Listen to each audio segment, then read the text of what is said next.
இன்றே டவுன்லோட் செய்து உங்கள் ஃபேவரட் ஷோக்களை என்ஜாய் பண்ணுங்க. அத்தை எப்பவுமே உன் சித்தி சொல்றதா சரின்னு நம்புறாங்க.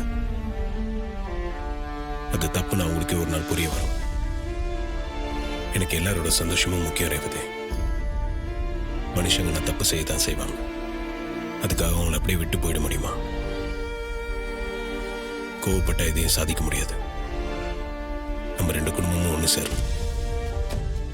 அதுக்கு நான் வெளியே இருந்து போராடினா மட்டும் பத்தாது. வீட்டுக்குள்ள இருந்து நீயும் எனக்கு உதவி பண்ண ரேவதி. நான் என்ன உதவி பண்ண முடியும் மாமா? இப்போதைக்கு உனக்கு நம்ம கல்யாண விஷயம் தெரிஞ்ச மாதிரி யாருக்கிட்டையும் காட்டிக்காத. அப்பா அக்கா கிட்ட கூட சொல்லக்கூடாதா?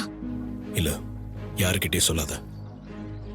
நம்ம சில விஷயங்களை செஞ்சு முடிக்கிற வரைக்கும் இது யாருக்கும் தெரியாமலே இருக்கட்டும். புரியுது மாமா. நான் யார்கிட்டயும் எதுவுமே சொல்லல, போதுமா? நம்ம கோயில்ல நடக்க போற கலச பூஜைய மாமா தான் பண்ணணும். இங்க ஊர் மக்களும் அதான் விரும்புறாங்க.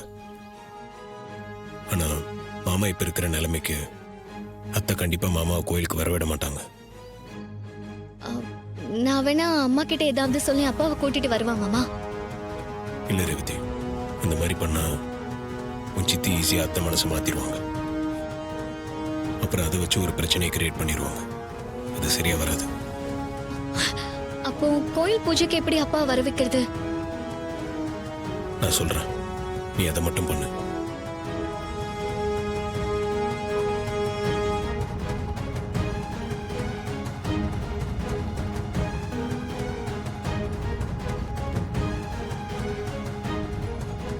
மாமா, நீங்க சொன்ன மாதிரியே பண்ற மாமா. நம்ம நினைச்ச மாதிரி இந்த கோயில் கும்பாபிஷேகத்தை முதல்ல முடிப்போம். அதுக்கப்புறம் நம்ம கல்யாணம், அப்படிதானே மாமா? ஆமா.